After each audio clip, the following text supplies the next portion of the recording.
You are listening to Wealthy Muslim Woman Podcast, episode number 32 with Saima Ali, MD. Assalamu alaikum, beautiful ladies. Today we have a guest with us. I am so excited to have Shazia Imam as a guest to teach us how to unleash our authentic selves. Shazia Imam is an award-winning speaker and host of the Top 12 podcast, Feminine and Fulfilled, also known as the Life Engineer. Shazia is a certified life coach and holds an industrial and systems engineering degree from VA Tech. She's an award-winning management consultant with over 20 years of experience in companies including Disneyland, PricewaterhouseCoopers, Accenture, and Booz Allen Hamilton. Her resume includes extensive experience in Fortune 500 companies. Her soul's work is to help women unleash their authentic selves and live purposefully.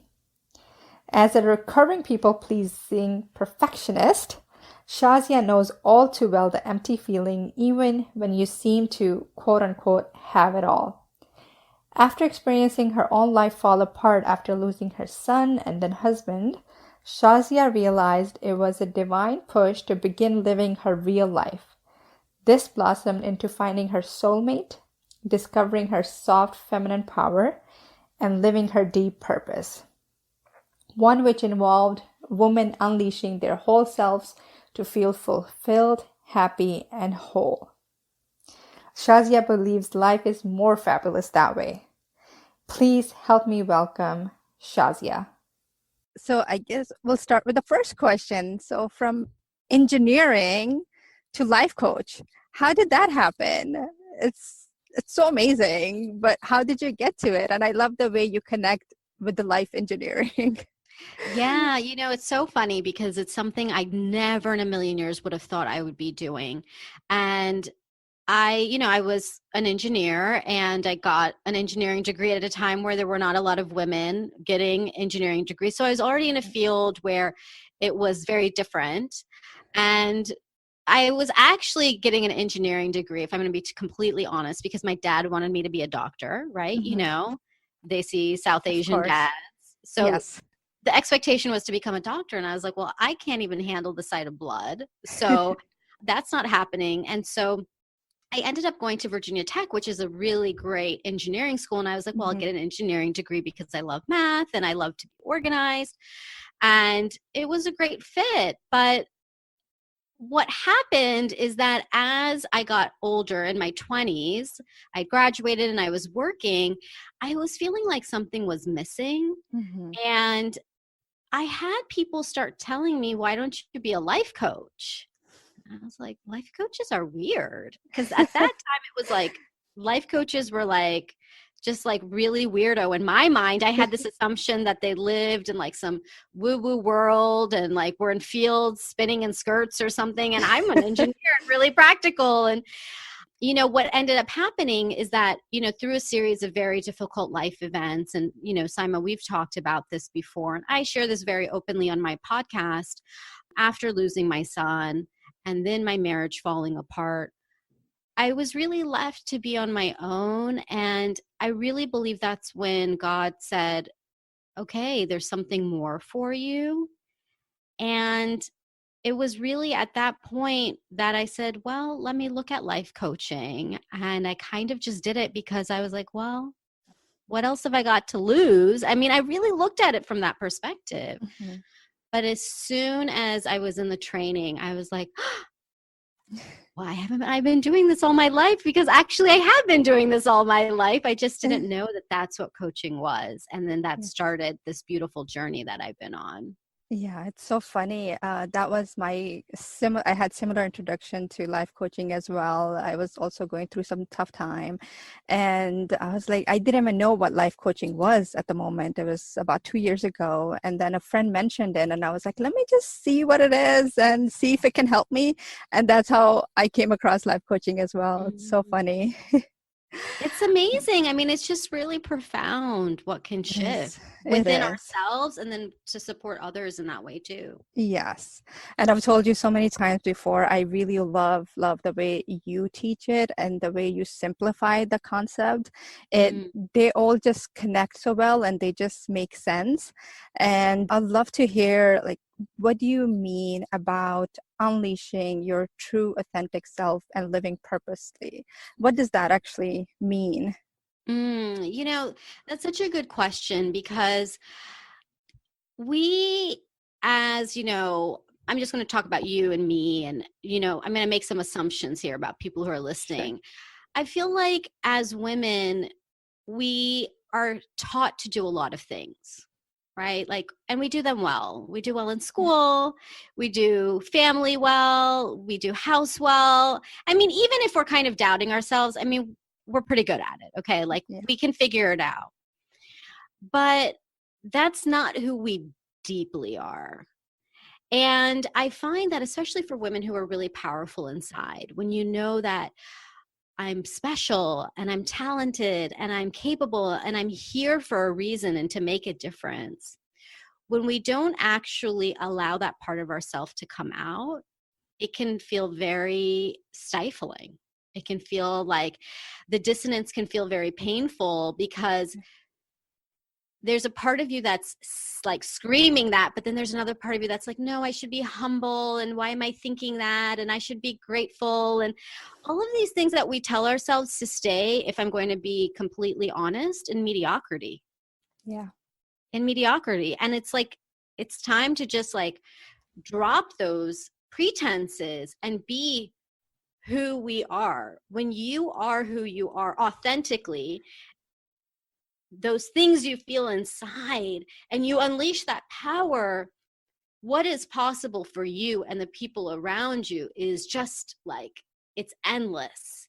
And I really believe on a very divine level that that is our purpose here too. Our purpose is to live our truest self because we were created and fashioned in such a way that we weren't meant to just be like bots on this earth just doing external things.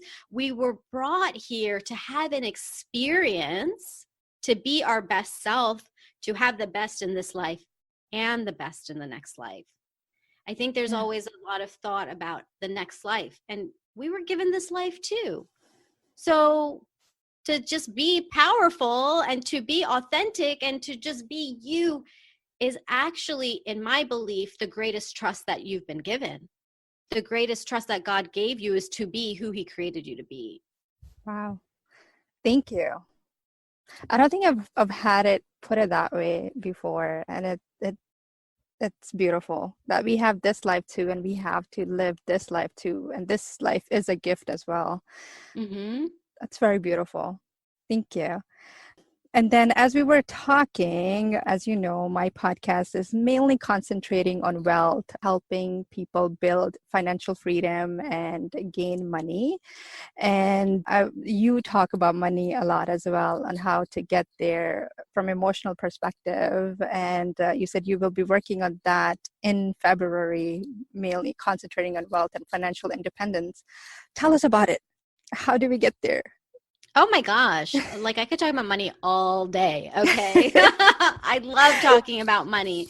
So when it comes to money, what I really like to focus on, because I work with women, Mm-hmm. is first of all, women get to be wealthy. I just want to say that. Yes. You, me, whoever's listening, like, I'm telling you directly, beautiful, like, you get to be wealthy. Okay, period. So let's just start Yes. there, because sometimes that's the hardest thing. Again, we can get into this whole thing of, oh, well, I should be humble and I shouldn't want it. You're not being greedy by being wealthy. You, again, are taking a resource that is provided by our creator, this ability to do things. We do live in a world where money does talk, where money allows impact to happen. Philosophically, whether you agree or not, it doesn't matter. At the end of the day, money affords us to do things for ourselves, our families, and the world in general. So the first thing is to, again, claim it. I feel like the theme of today's conversation is like, claim it. So when you can first claim it, it will give you the space to then look at money in a new way. So when it comes to money mindset, we can look at money in a number of different ways, but typically we have a number of narratives around money that are negative. For example, we grow up with money stories. In my household, again, my family's Indian. So everything was about how much does it cost? That's too expensive. Barbad nahi karo, like don't waste things. Like, Yes. I mean, it was just so focused on money being limited. Yes. It was so focused on how money is the driver of things, and then it's limited and there's not enough. And like, that was just a money story I grew up with. And so everything was focused on how do you make money, but then just save it. And it's like, okay, but money's also, there's a flow, there's an energy to money exchange. And so as an adult, I really had to relearn my story with money. Now, other people might have grown up in a household where the story about money is that it's very hard. Money doesn't grow on trees. Or it may have been villainized. Oh, the rich get richer. Oh, the elite. Like, we use a lot of language around money that's really, money in it of itself is just a tool. It's just what we use to exchange for a product or a service. So the money stories is what gets to really shift. So first is claiming, okay, I get to be wealthy. And then the second piece is, what are the stories you have around money, and shifting those? It's not actually, people listening might be thinking, oh, well, Shazia, tell me exactly how to invest or how to save or this or that. But here's the thing, if the money mindset isn't there, Saima, because you're an expert in this, you can do all the quote unquote things, but if the money mindset underneath isn't strong and isn't ready for money in your life, you're going to encounter the same things over and over again, no matter how much money comes into your life. That's why they say lottery winners sometimes go bankrupt, many times go bankrupt, because they don't have the money story to support having wealth. So I look at wealth more in this energetic money mindset way. And of course, we can look at the numbers. I do that work with my clients as well. But I really do the work around the money mindset so that energetically you are ready to have this wealth in your life. Because wealth can be in all of our lives, but we have to be open to it. We will only have as much money in our life as, number one, that's meant for us, right? That's in our risk. Yeah. So we already know that. So that's one sense of trust. And what you actually believe is for you. And these stories can really perpetuate either having money or not having money, because you could get the money but spend it right away. Or an opportunity could come your way and you're saying no to it because you're only looking at it from your money story. So this February, I'm really focused on talking very openly about wealth. And I want to do a program where I want to bring in a small group of women and really talk about wealth and create wealth as a collective. Now, it doesn't mean that I'm not trying to like pool our money together. That's not what I'm saying. But energetically bringing women together, having very open conversations about money and numbers and being rich and being wealthy and all the things that are taboo to talk about, and letting go of the taboo, and then really having each individual see how can she become wealthy in her life. Because I know that the women who are listening, Saima, the only women who are going to listen to us are already good-hearted, right? Like, I'm not worried about that. So let's take good-hearted women. Let's take powerful leaders who want to make a difference. And wow, what could happen with money in their hands? I love it. And it's so funny how similar thoughts we all grew up with. Like my parents saying money is evil, only greedy people want money. And I was not allowed to work actually in high school to have a job because my parents thought that I would get taste of money and then I won't want to study more. I won't want to go to college or Mm. become a doctor because I'll be getting money and then I won't want to do other inspiring things in my life. And yes, it does start with the mindset. Once we change the mindset, a whole new world opens up, and most of it is emotional. Once we have Yes. once we have our emotions set, then we can make so many changes in finance and relationships, everything else. I think just the Hmm. whole perspective changes. So I It love it. really does. And, I've made it such a commitment in 2020 to really speak even more openly about money. And, a great resource, Saima, for your listeners is I did a 3-part series on finance on my podcast. Mhm. On Feminine and Fulfilled is the name of my podcast. And episodes 22, 24, and 26, I dive deep into mindset. And then I also dive deep into tactical things to do as well to pay off debt and also increase wealth. So anybody who's really interested in learning more about wealth, that's a great resource. Nice. And how is the February program set up? Is it also podcast or? My February program, I'm going to be looking to do a virtual live experience, so like a Oh. coaching program in Mhm. person. So I'm looking to do a 4-week program Mhm. where I bring in, Simon, I was going to say 6 people, but I could make Mhm. it 8 women Right. that I want to bring in where we meet and I'm going to basically lead a group of women to work through the money mindset and get really clear on your numbers and just talk about wealth completely openly. And I want to do it in this group setting because I think we benefit a lot from each other as well. I mean, I can provide my leadership, but like Simon, like you, if you were in that program, I mean, you have a wealth of knowledge, and just our personal experiences that we share can also be so powerful as well. So that's going to be a group live experience. Oh, of course. Wow, that's amazing. Will others have access to see what's happening, or you have to join the group? And if You'd have somebody, to join. okay, Yeah. and how does one join? You could share that information too. Yeah. So the way to join would be to go to Okay, thelifeengineer.com/money. okay, And the page will be there for you if you want to sign up for the program. And what I can do is I could do a promo for your listeners, Saima, if you're sure. interested. And I could do, let's see, I haven't created it yet. I'm just going to do it on the fly right now. I could do a 20% off Oh, for your nice. listeners as well. Sure. Thank you. Yeah. That'll be awesome. Thank you.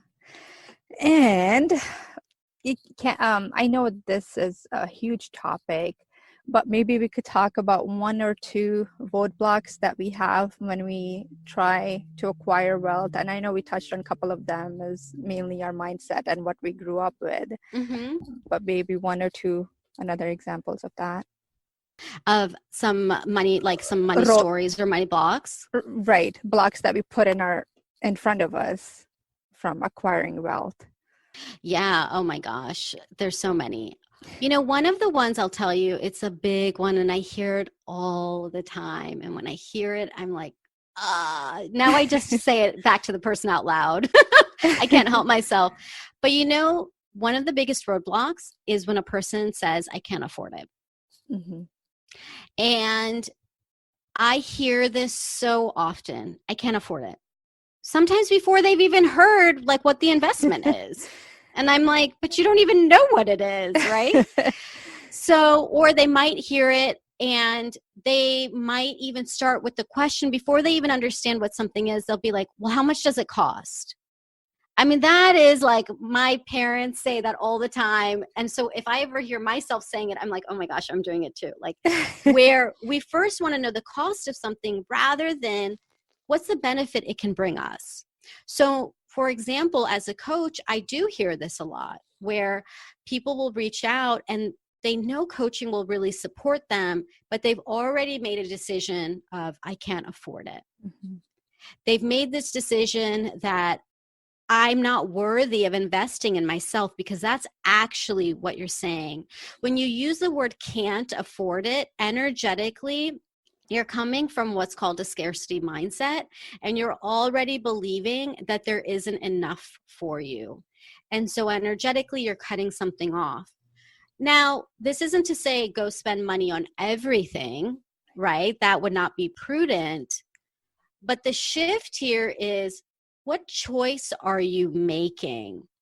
So going back to the example of coaching with me, if somebody just says, I can't afford it, but they really want it, but they're saying, well, I can't afford it, then that's when I get to work with them to see, okay, what's the choice underneath? Is this something that you really want, but you don't believe the money can come? Okay, well, that's one conversation. And let's talk about that. But maybe the other choice is, no, it's not a fit for me. And that's okay too. Then somebody can make a powerful choice to say, well, I'm choosing not to invest in this, right? So most times I know when I'm talking to women and they're so interested in coaching and they say, I can't afford it, when I really get into the coaching around the money, it's that they don't believe that they're worth it. They don't believe that it's actually that they can do it. So there's a lot of worthiness conversations that happen around money. And when you really start to dive deep and uncover those things, it's powerful. So one of the tips I would give is that whatever the product or service is, just strip saying I can't afford it.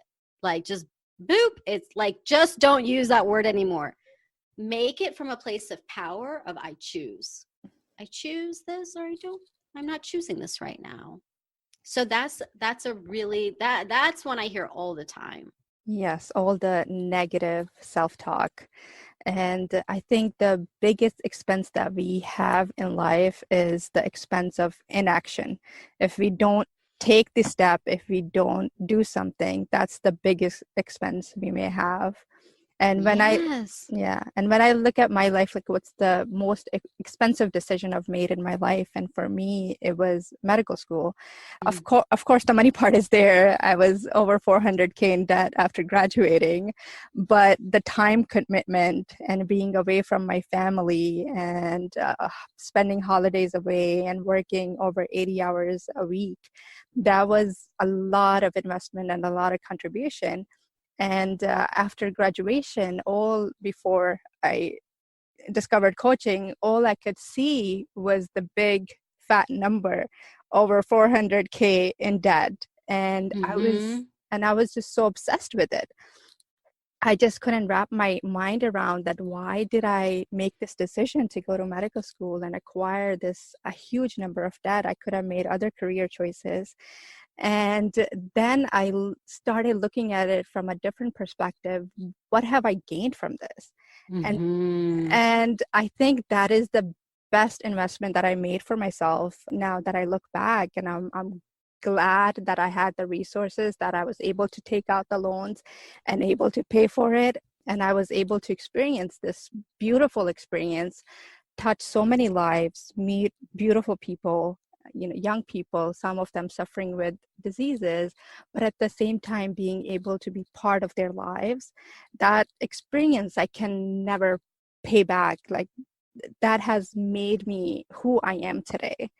And Mm-hmm. now that I look back, I'm like, thank you. After some coaching and all those experience, I'm grateful that I had that experience and I was chosen and given that experience, even though it was one of the most expensive things that I've spent my time Mm-hmm. and my money on. So it's good to think about the different perspectives of where we're coming from. Yeah. I mean, Simon, you're speaking to something so important where perspective is really key, because Yeah. the same number was there. And if you were just focused on the number, like you said, if you were just focused on that, it could have consumed you. But when you shifted your perspective and you're like, but look at what did I invest in? What was I capable of investing in? What is Right. possible now? And, like you shared, that shift in perspective can change everything. That's the power of mindset, that the exact same circumstance exact same circumstance can now all of a sudden, instead of being like this heavy burden like on our shoulders, has turned into, oh my gosh, what a gift. Exactly. And it literally felt like a rock. My whole debt, I would look at that number as a rock on my shoulders and how I'm going to lift that. And it just disappeared after I changed my perspective and my thoughts around it. So it's amazing. Thank you. And one last piece of advice that you would like to give all the amazing ladies out there, everybody out there? Oh my gosh. I mean, there's so many things I want to say, of course. I mean, it's hard to like encapsulate everything. But one of the pieces of advice that has really been standing out for me recently is progress over perfection. So I say that because we can use it in all parts of our life, and that includes wealth building as well. So no matter where you may be, one of the things that can be very difficult to overcome is if we get into a place of perfection. So just thinking about the money story, you know, maybe somebody listens to this episode and they think, oh, I have too many money stories. How am I going to get past all of it? And, you know, there might be this part of you that's like, I've got to get over everything before things can shift. And that's not true. Yeah. It's about taking one step. It's about putting one foot in front of the other, no matter what that is. And the same is for wealth building. Even if you have, like you mentioned, Saima, $400,000 worth of debt, you can move past that. Mm-hmm. Even if you have a mountain of money problems, you can move past that. Even if you're at zero, but you want to build up for your retirement and investments and have properties, you can do that. All things are possible, but it will take progress, which is taking that step over perfection.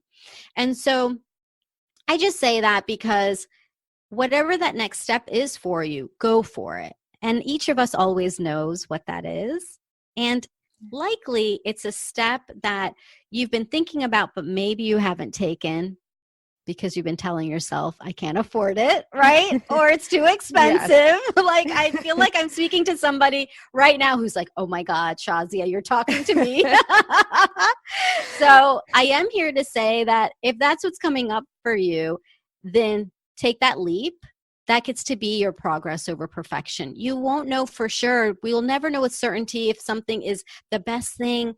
But Saima, I imagine you can agree with this too. Every investment I've ever made, every like leap of faith I've ever taken, it has really worked out beautifully.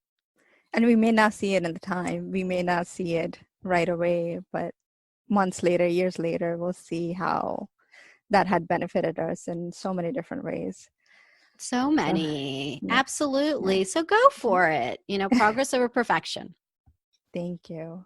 Thank you so much for taking time out today. I really, really appreciate it. And again, I'm a huge, huge fan and I love listening to you. And thank you. Thank you. And Saima, I have a special gift for your listeners. Ooh, tell us about it. Yeah. Okay. So I actually have, it's related to wealth building, but in a very different way. So I have a calendar. It's called 30 Days of Pleasure. And the reason it's related to wealth building, even though you might be thinking, Shazia, pleasure, wealth, I don't get it. When we introduce pleasure in our life, it also supports a money mindset shift because what we put out there, we attract. So I created this calendar called 30 Days of Pleasure. And what it is it's 30 days of things. Each day I have a small tip for you to do. There's almost nothing that costs you even a penny. And most of the things on there won't take any extra time in your day either. So you can grab that at thelifeengineer.com/pleasure.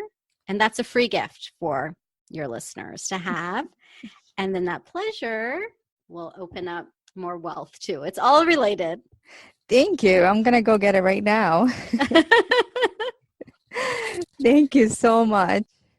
You're welcome. Okay. Thank you so much for having me, Saima. I really appreciate it. And I'm so excited about this platform that you've created for wealthy Muslim women. That's amazing. And I'm a huge fan and a huge support. This just, it gets to be. Thank you. Thank you so much.